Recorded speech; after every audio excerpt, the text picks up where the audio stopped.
नमस्तुभ्यम, हर हर महादेव। मैं पायल सैनी अपने YouTube channel आज के उपाय में आपका स्वागत करती हूँ। शिव महापुराण में बताया गया है, पूर्णिमा का चांद विशालकाय होता है। चांद की पूर्णता में हमारी अभिलाषाएं और मनोकामनाएं पूर्ण होती है। पूज्य गुरुजी ने अपनी पिछली कथाओं में पूर्णिमा के दिन करने के लिए कुछ विशेष उपाय बताए हैं, जिन्हें आज वीडियो के माध्यम से आपको समझाने की कोशिश कर रही हूँ। पूर्णिमा के उपाय जानने और समझने के लिए वीडियो को अंत तक अवश्य देखें। पूर्णिमा का सबसे पहला उपाय उनके लिए है जो अपनी मनोकामनाएं पूर्ण करना चाहते हैं। तो पूर्णिमा के दिन एक चावल का दाना लीजिए, एक बेलपत्र लीजिए और एक लोटा जल लीजिए।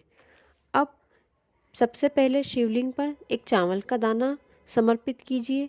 अब उस चावल के दाने के ऊपर एक बेलपत्र अपनी कामना करके समर्पित कर दीजिए। उसके बाद लोटा जल समर्पित कर दीजिए।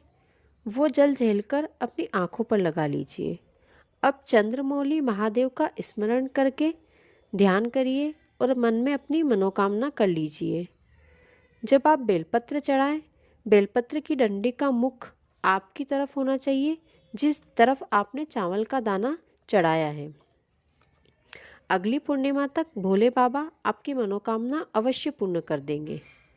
पूर्णिमा का दूसरा उपाय, यदि आपका बच्चा बुद्धि से कमज़ोर है, दिमाग से अविकसित है या पढ़ा हुआ भूल जाता है, तो पूर्णिमा के दिन शाम को देसी गाय के 4 थन में से आगे वाले 2 थन का दूध निकाल लें या किसी से निकलवा लें। अब उस दूध से कुछ मीठा बना लें या उसी दूध में शक्कर गुड़ डालकर पूर्णिमा की रात में जो बच्चा या जो इंसान विवेक से कमज़ोर है, बुद्धि से कमज़ोर है, ये याद करा हुआ भूल जाता है, उसको चंद्रदेव की रोशनी में वो मीठा खिला दीजिए। आप ये उपाय किसी बड़े के लिए भी कर सकते हैं। यदि आप भी कुछ रखकर भूल जाते हैं तो ये उपाय कर सकते हैं। ये उपाय केवल एक पूर्णिमा ही करना है, दूसरी बार आपको करने की ज़रूरत नहीं पड़ेगी। आप एक पूर्णिमा के बाद ही इसका फ़र्क देखने लगेंगे। तीसरा उपाय, यदि घर के बच्चे चिड़चिड़े हैं, गलत रास्ते पर जा रहे हैं, क्रोध करते हैं, आप कुछ कहते हैं और आपकी बात नहीं सुनते हैं, पढ़ाई में मन नहीं लगता है, पूजा पाठ में मन नहीं लगता है, तो पूर्णिमा के दिन लाल चंदन घिसकर बेलपत्र के वृक्ष पर त्रिपुण लगाइए। फिर अपनी उंगलियों को साफ न करें, उन्हीं उंगलियों से शिव मंदिर जाकर शिवलिंग पर त्रिपुण बनाएं। अब उन्हीं उंगली से बच्चा जिस कमरे में पढ़ता है या जिस कमरे में सोता है, उसमें या तो दीवार पर या अलमारी पर या अन्य किसी सामान पर त्रिपुण लगा दीजिए। वो बच्चा कभी गलत संगत में नहीं जाएगा। हर जगह त्रिपुण बनाते समय आपको अवधूतेश्वर महादेव का नाम लेना है। चौथा उपाय, यदि किसी को चर्म रोग है या श्वेत रोग की बीमारी है, तो गाय जब अपने बच्चे को दूध पिलाती है, तब बच्चे के मुंह पर जो चिकनाहट या जो झाग आते हैं, उस झाग और चिकनाहट को पूर्णिमा के दिन एक बर्तन में ले लें।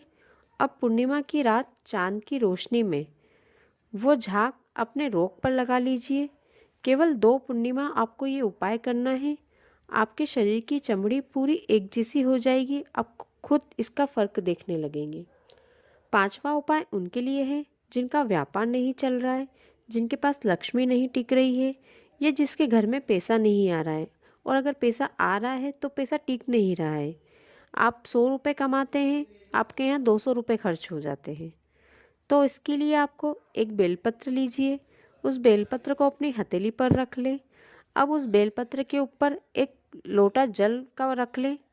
अब अपनी हथेली पर बेलपत्र और जल का लोटा ऐसे ही रखकर अपने पूरे घर में एक चक्कर लगा लीजिए। अब ऐसे ही शिव मंदिर जाएं और शिव मंदिर जाकर शिवलिंग पर पहले वो जल का लोटा समर्पित कर दें।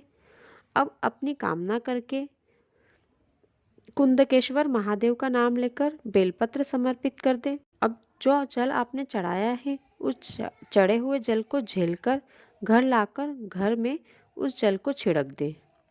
केवल 3 से 4 दिन में आपके घर की स्थिति में सुधार आ जाएगा।